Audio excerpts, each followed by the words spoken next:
Welcome to another episode of In the Line of Wire. My name is Jahan Ara and today I have with me Mr. Azhar Rizvi, who is the CEO of the Tech Angel Network and he's also the Vice Chair of the MIT Enterprise Forum. Hi Azhar. Assalamualaikum Jahan, how are you? Fine, it's good to have you on my show finally. Thank you. We've had to cancel a couple of times because I had lost my voice.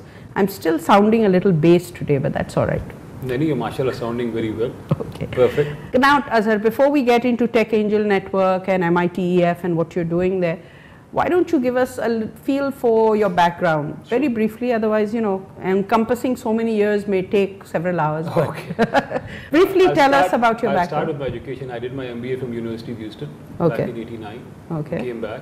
Luckily, I got a job with NCR Corporation. Okay. And that brought me to the IT sector. Okay. And worked for them for 4 or 5 years. NCR and my dear friend Waqarul Islam. Right. Both of us were together in Islamabad. Right. So that was the learning experience, and basically that totally shaped my whole business philosophy, which I'm still following.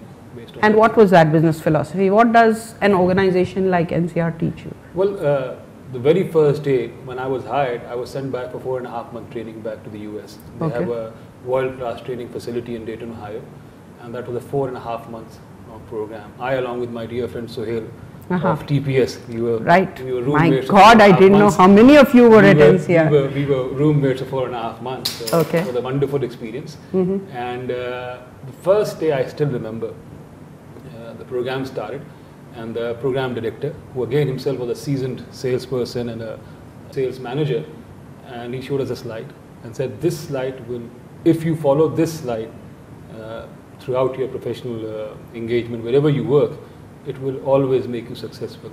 And what was that slide? 3 points. Okay. First, customer satisfaction. Okay. This is the most important factor. Right. Whatever profession you pursue, right, professionally, social sector or private sector, you need to make sure you're satisfying your customer. Right. The second most important, keep your stockholders wealthy. You have to make sure that the company is making money. Right. And the third was yourself. It was about personal improvement. You need to make sure that while you are at a stage where you're only concerned or you're only responsible for yourself, you need to make sure that you are improving yourself. And that's why there was a great emphasis on training. Okay. Apart from this 4.5 month training, initial training, you were always sent for 3 to 4 weeks training on a yearly basis on various programs. All right. These 3 areas, customer satisfaction, stockholders' wealth, 2 ethical means, and third, your own growth. And once you become a manager, then your team's growth, your employees' growth. So these 3 areas really defined your philosophy about, because otherwise you meet people who are specializing in 1 area or 2 area or 3 area, and at times people lose the sight of. I have met a lot of good salesmen, but they're not worried about making a good profit for their company, and similarly in so many other areas. No, it makes very good sense. So that was probably, and then the second slide was, the most important skill that you would need to be successful is the listening skill. And there are 3 stages to listening skills. I think all of us could learn that. and that was a surprise. I said, listening skill, yeah, we all sort of, what is he telling? What is he saying? And then he sort of, for a week-long training, because what they did was, first they defined what is listening skills, what are the stages of listening skills, and then they sort of integrated into a sales training, marketing training, technology training, and all that.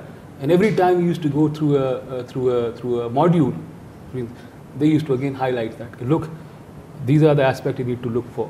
Okay. Listen clearly, listen to your customer, be emphatic, do not take and jump to conclusions immediately, which we usually does. Do while communicating. Right. So. Okay, so this is what NCR taught you. After that, where did you go? After NCR, I went to Unisys. Okay. And Unisys, I was their director of marketing. And it really, again, a wonderful company, very conservative, since we were controlled by the British region. It is a US-based company, British region, but very, very solid in the financial sector, the airline sector, travel agency sector, and the government sector. And that really gave me a good exposure to studying and sort of understanding and then practicing solutions for key industries in Pakistan. So of course. So that helped me to gain knowledge into the financial sector, into the government sector, into other areas, which were very solid programs at Unisys. After that, the entrepreneurial bug bit you. It did not. It initially, then I got an offer from Compaq to be the regional manager for South Asia. And at that point in time, I had decided enough of box selling. Because I always thought, okay, whatever computers and equipment that we bring to Pakistan, we hardly use 10 to 15% of that. You'll vouch for that most of the equipment coming in. So it's like if we have a population of 17 crore, so every year in terms of digital technology or economy, we are importing grain worth of 1.7 billion people. Right. So it didn't make sense. And then when you're working for a multinational, there are a lot of constraints. I see a lot of my friends still working there under pressure to do their sales volume. And in that, they have to make sales. Although they try their best, when they go with a solution, it is workable, it is very efficient, and if it is properly implemented, but that was not being done. So I just wanted to move myself from hardware and software sale and get into, and at that point it was 98, 99. So I could see the e-commerce and wave was sort of going ahead, and I want to ride that wave. So I I worked for Fastcom for 2 years, and that gave me an insight into internet, e-commerce, satellite communication, wide area network and all that, because I worked with Faisal Ahmed, probably one of the best mind. Fastcom was one of the early ISPs. Early ISPs and a wonderful chap. And he really sort of, I learned the wide area network and the cloud technology part there. And then when the entrepreneurial bug sort of picked you. And went to established a small company with 2 persons, went to the US. Again, luckily I met who are now very good friends, Paul Gridley. He was the president of Marine Transport Limited, which was the oldest shipping company in the US. And I had only gone in to discuss a web portal option, but I went with a proper business feasibility report. That really sort of impressed Paul. And he said, okay, you start working for us and you travel to the US. So I was traveling like every month, twice to the US.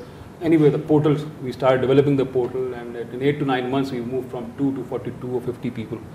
But unfortunately, the bubble burst, so did we, and we came down back to 2 persons.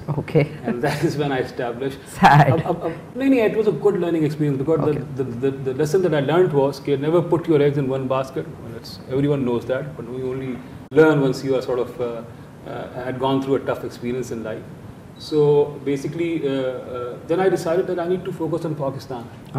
And there are enough problems in the country. So if I would have made it in the US, if I would have been able to develop a good company of 200-300 people, then I would have again come back to Pakistan and worked on some solution. But that left no option for me. So I started working on another project. And again, since I had worked for Unisys and NCR, and my primary focus was in the financial sector.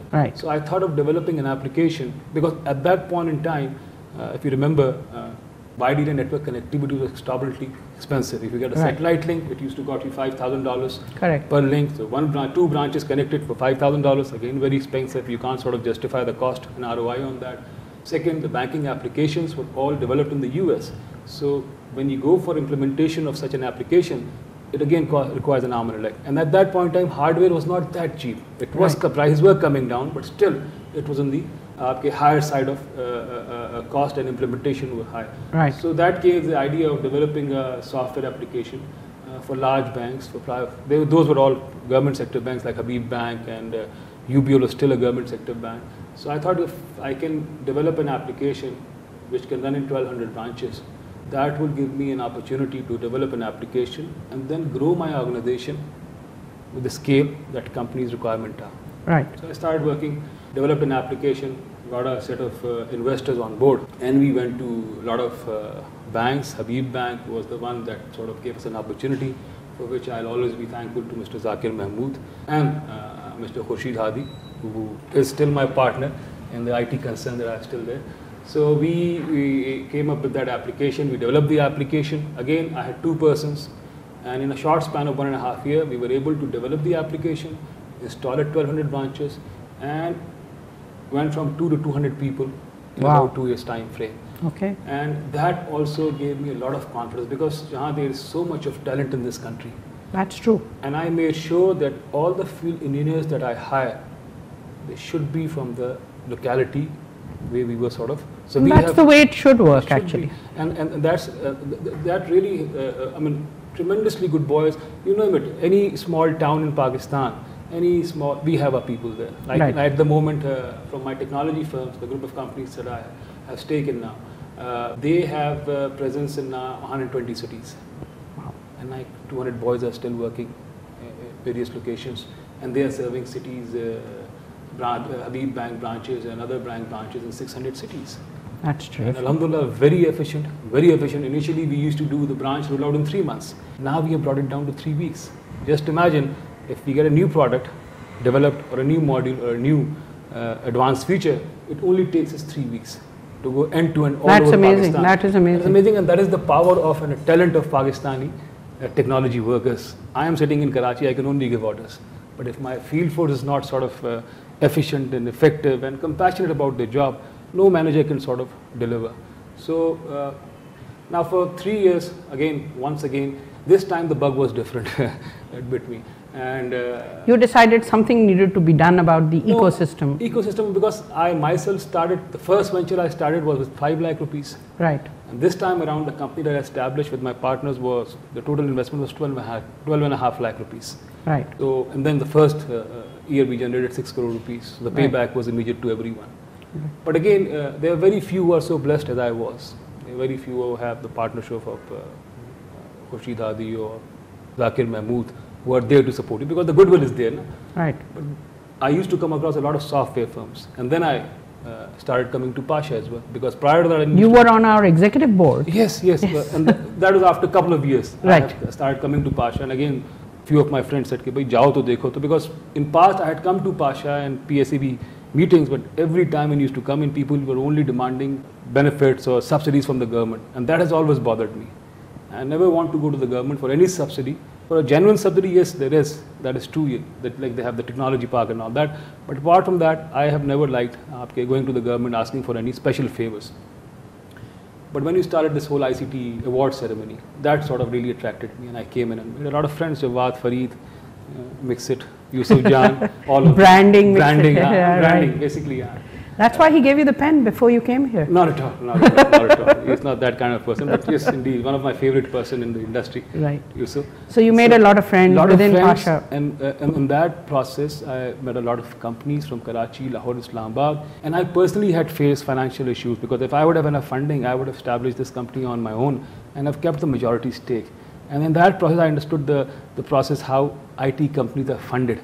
So Right. I saw a big gap. I said, look, these companies which are at the early stage or mid stage, they need angel funding. So I spoke to my partners. Right. They're all chartered accountants. And I said, look, we need to establish a private equity fund. Right. They worked on that for a year, since they're all ex-KPMG. So they worked on various companies. They said we can buy a Mudarba company and all that. By the end of year, they said, sorry, it doesn't look feasible and viable. But जब अल्लाह की मदद होती है, a week down the road, Imran Saeed was here. You know Imran Saeed? Yes, mashallah, very my well. Dear friend. Yes. Imran Saeed, for the benefit of our viewers, he is visiting faculty at MIT Entrepreneurship Center, and along with that also senior vice president of Keynes, one of the largest financial services. And very much a part of Open, He's the organization. Chairman of Open Global. Yeah. So he was here in town, and we were both going to have a cup of tea at Costas, which is now probably no longer in business. So came a call from Ken Morse, who is the managing director, and I could see Imran was worried. I said, what happened? Yes, Ken was here 3 months prior to that. He said he was here, and IBA and LUMS had agreed to do some training program with him. And now they're delaying it.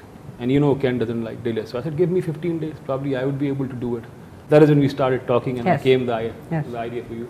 And that's when I met Ken Morse. And our first meeting, and our first phone call that I got from him, I said, look, yes, training programs are okay, but what about ecosystem? Can you help us with that? He said, son, you'll have to work very hard for that. Yeah, he calls you son. And alhamdulillah. Ken is a nice guy and a He- great friend of Pakistan. He's a great friend of Pakistan. He's a Yes. mentor. He's Yes. the teacher. when Yes. The student is ready, Yes. kind of a person. But you must be ready to hear what he has to say very bluntly and not be offended, but call learn from it. I call it honesty. Yes, it is honesty. He's an extremely Yes. honest person. Yes, definitely. And I'll tell you, if I tell you the charges, usually his consulting assignment are $100,000 a day. Wow. And We could never have afforded that. Absolutely. As all the 3 training programs, we were not able to pay him in that sort of amount. And the last 3 visits that he has paid come to Pakistan for the business plan competition. He came in March for the angel fund launch and all that, all free of charge, even to the extent that he pays his tickets. Amazing man. Amazing man. So that's when I had the opportunity of talking to Ken. I said, this is the vision. He said, fine, you'll have to work very hard on that. And we'll have to do these 4 training programs. I'll have to meet a lot of entrepreneurs to see what their capacity is, whether they need it or not. And I remember when he did the elevator pitches. Absolutely. The My first time God. he was here, he broke a lot of hearts. Yes. But again. No, but everybody learnt a lot. Learned a lot. Yeah. Learned a lot. That's the benefit of working with a professional. Yes. Both Bill and Ken. Yeah. Bill is probably a little bit more soft in attitude, but Ken is extremely honest and upfront. So they came here in the first meeting, and then again I raised up the subject. I said, "Okay, Ken, we need to sort of build the ecosystem." So that was, I still remember, 17th of March or 18th of March. And he said, okay, if you want to build the ecosystem, you'll have to come to a conference in Oslo. Okay. And that is on the 25th of March. So I said, Ken, it is impossible. It's not doable because a Pakistani passport requires 14 days for Shenzhen visa. So in his usual style, he said, is there an excuse or you want to come? So I said, yes, Ken, I want to come. That sounds like him. So go and apply. That's it. And then I went to the Norwegian embassy. It was Saturday, then I went on Monday. They didn't accept my passport. Again, go back on Tuesday. Finally, they accepted. You're wasting your money. It's not my. You just get the passport and send it to the embassy in Islamabad. They took it, and in 2 days, he spoke to the foreign minister. He spoke to the ambassador. And 23rd, and on 23rd March, the embassy was open on a holiday. So we got a visa. And the next day, the flight was going from Lahore to Oslo. Right. So I took the flight in the evening. Last flight took from Karachi to Lahore. So wahi utna Qudrat ki taraf se, it was bound to happen. So we went to Oslo. We went there for 3 days. Again, a red carpet treatment. Our registration fees was waived. We were given a free of charge hotel. Who is the we? Myself and Junaid Iqbal. Yeah. Okay. Junaid is my other friend, the CNBC anchor. Right. So we went together. I looped him in. Okay. Because I thought one person definitely would not be able to gather as much, and then it's more valuable if and there then is you always have somebody a to share friend, it. you're going there, you're learning, and then come back. Right. So when we came back, this business plan competition workshop was for startups, because MIT every year they have a program called 100K startup competition, in which startup firms and students with new ideas or startup firms, they come with their business plans, they compete in that, and the winner gets 100K. And the runners-up That's dollars, right? Yeah, $100,000. And the runners-up get $50,000. Okay. So when I came back, again, I sat down with Junaid, and by that time I had met Farooq Captain, and Dr. Zahir was also coming into picture. So I said, and Imran Saeed was here, because the next plan was to establish MIT Enterprise Forum. Right. Because the whole idea was until unless the MIT alum, because I'm not an MIT alum, but until and unless MIT alum doesn't get involved, alumni involved into this whole process, the context and all sort of relationship can be developed at a much faster level. Right. So that's when Farooq Captain has always been very generous. He has held so many events for us, paid for the events, and again is a mentor, is a coach. Now he's the chairman of MIT Enterprise Forum.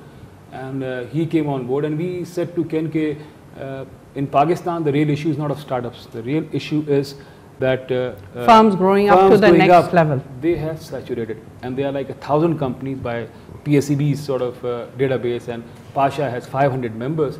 So if on the average, if we can say each company is worth $1 million, so the economy is $500 million. Say the company whole capital equity is $500 million.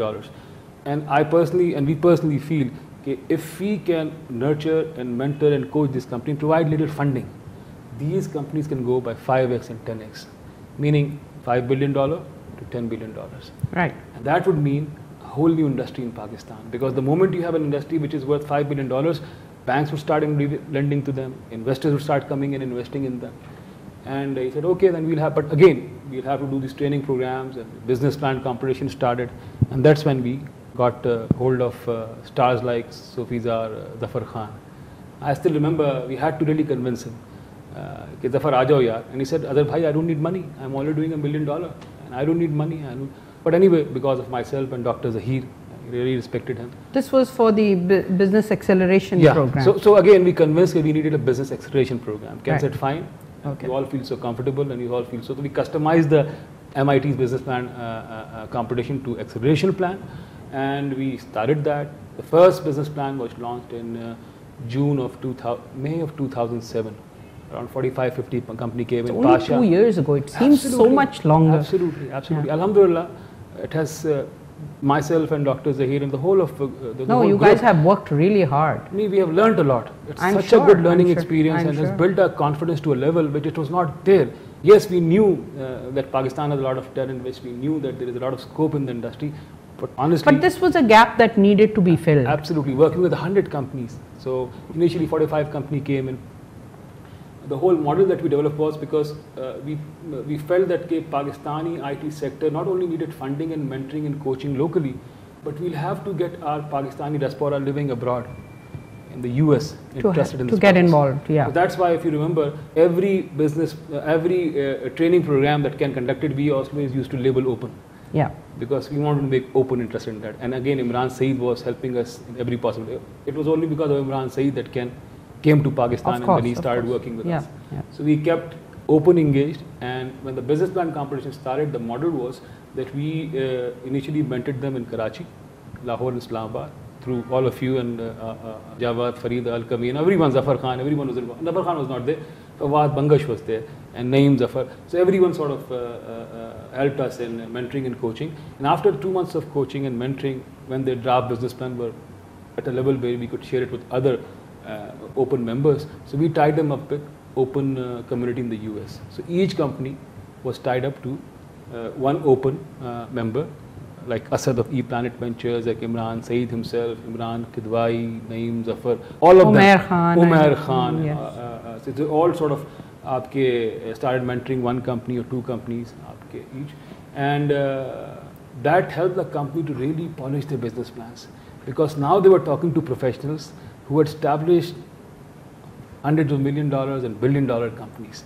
What And- difference did you see between the time that they joined the business acceleration program and at the time of their final presentations, that first group? What was the change that you saw in the company? Biggest change was, I feel that they were all intelligent when they joined us, but they were more humble.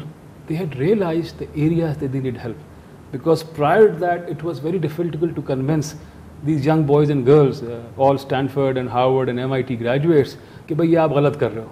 It was hard because they had come from good schools, they've been doing well, they have made business successful. कोई $3 lakh कर रहा था, somebody $1 million. So it was very hard, and we knew that since personally myself and Dr. Zahir, we hadn't taken a company from 100,000 to $50 million. So that experience was lacking at our end too. So when But didn't you also see that they were underestimating how much they could do? that's what I'm saying. Yeah. Because humility comes with realization that the strengths you have, the potential you have. Prior to that, it's all hot air, honestly. But the moment you realize how much potential you have, how much you can achieve, by simply adjusting a little bit of your business plan, your direction, your focus, and a little amount of funding coming in. And then there are people there out in the industry who are far more capable than you are, Of course. who are far more accomplished, and then when you talk to them, it doesn't reflect from their attitude, it doesn't reflect from their behavior. You talk to Imran Saeed, you talk to Imran Kidwai, Naeem Zafar, Asad, you name it. All of these stars, Pakistani, mashallah, have done so well in the US, but they are very down-to-earth people. Yes. So they that are. was a good learning experience for our local boys as well. And they learned a lot from them. Then they were able to polish their business plans. They gained a lot of confidence. But you made them work very hard. I had heard that, you put them through Well, a lot of hard The work. credit goes to Dr. Zahir, because Dr. Zahir is a tough taskmaster. He I think follows- that is what was needed. Oh Probably. yes, he is a tough taskmaster, not only to the participants, but also to the judges and mentors. Oh God. Because Okay. you see, first of all, mashallah, technically he's very accomplished, Yes, educated. yes, he and then is. he's in the age group where all the young boys, be it a billionaire in the US or in Pakistan, they all respect him. Yes. He is such a humble person, a nice person. It's a pleasure, a good working experience and learning experience Yes, by being associated with him. So he sort of really kept the reins pretty sort of tight and made them that I can believe it. all the business plans submitted on time, and the judges were giving ample time to the mentors were giving ample time to the firm, the participants. So alhamdulillah, that was a good experience, and alhamdulillah, we were able to prove. Look at the first winner, Sofizar. Zafar Khan, $1 million company, 2007 November. This year is going to close into 15x. He has hired another 15 to 20 people. He has hired a CEO. An American CEO. An American CEO, Carlos Cashman, is coming in. Very nice man. Very nice man. Second, Tofe.com. They have done well. Alchemy has done well. It's in its own way. MashaAllah. So every part, there is a company by the name of GoodCore, a small company. They had come in for funding. But just by going through the business plan program, they said we do not need funding. We have done well. And now we are going to align with the with one of their customers for whom they are developing the software.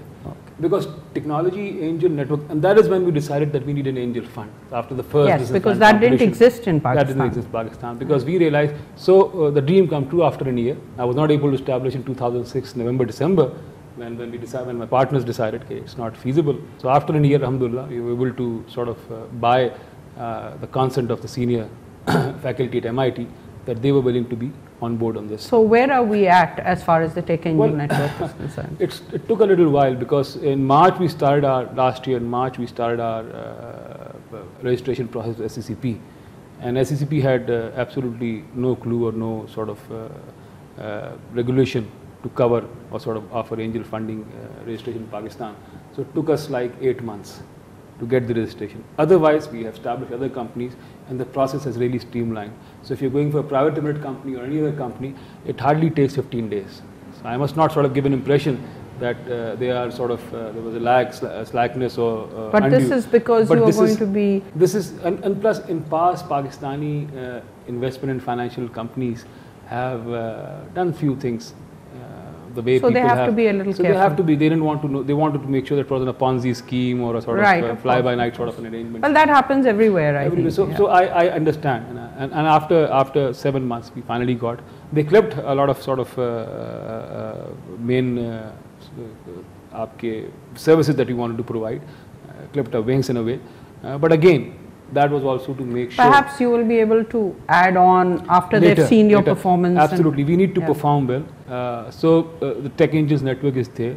Now, from this platform, what we are doing is, one, we are introducing technology firms to high net worth individuals, organizations, both in Pakistan and in the US, so that they can make investment in those companies. Right. The second area that we are doing is we are helping them in business planning, because when these companies come to us, their business plans are not in a shape where they can take it to an investor. So the first step, logically, first step is that we nurture them, so we sort of mentor them, we coach them, we help them improve their business plan. And after they have improved the business plan, then we try to find them a customer. Because you see, if you remember the first presentation that Ken made, the best investor is your customer. If he is willing to give you a project, you've got it made. Right. So we are taking these IT firms to various organizations so that they can buy their products and services. That is one area that we are sort of now helping them with. And the third area is finding investors for them.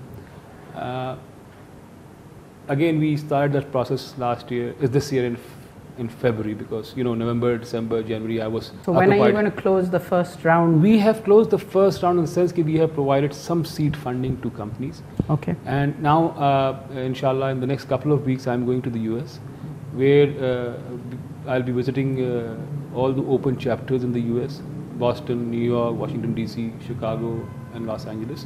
And the idea is to introduce, now at the moment we have 15 to 20 companies in our portfolio. Okay. So what we'd like to do is go to the US. We're establishing a TAN fund in the US as well, $10 million fund.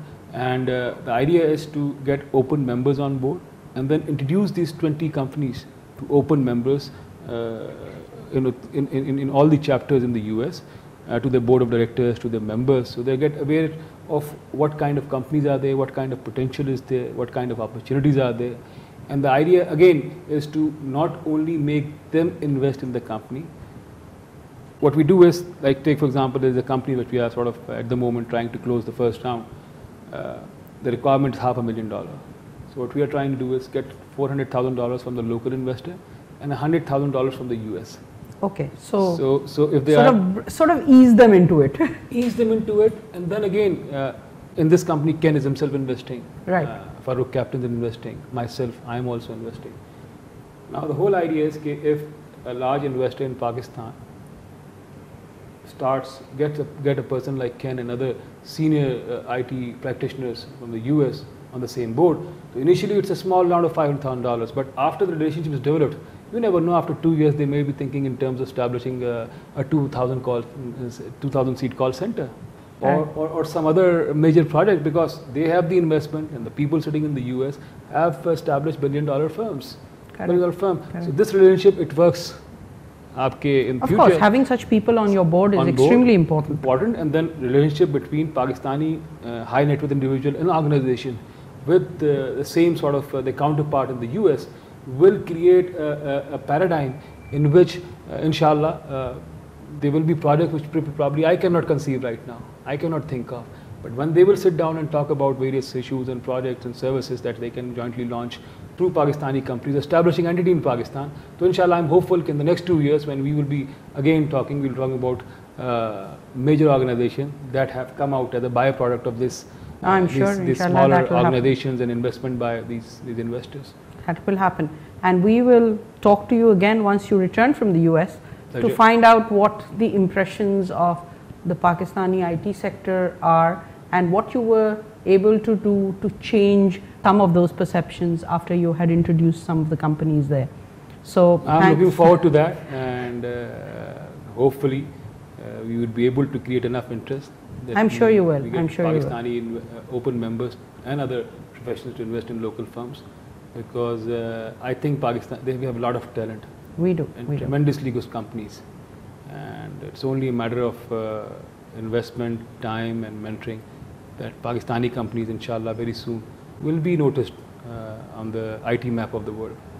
Thank you very much, Azhar. Thank you very much. Great to have you here. That was Azhar Rizvi, who is the CEO of the Tech Angel Network and the Vice Chair of the MIT Enterprise Forum. These guys have done a lot over the last couple of years to actually start building an ecosystem that will help small and mid-sized companies to grow to the next level. Scaling was also always a problem for our companies, but that has begun to happen now.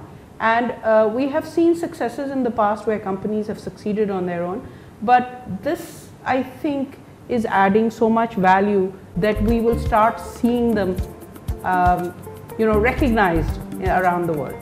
We will talk to Azhar again, as I said, when he returns from the US to find out what he's done there. But in the meantime, it's been great having him on the show. As I said, we've been stalling for a couple of weeks because of my throat. But we finally had him with us. This is Jahan Ara signing off from In the Line of Wire.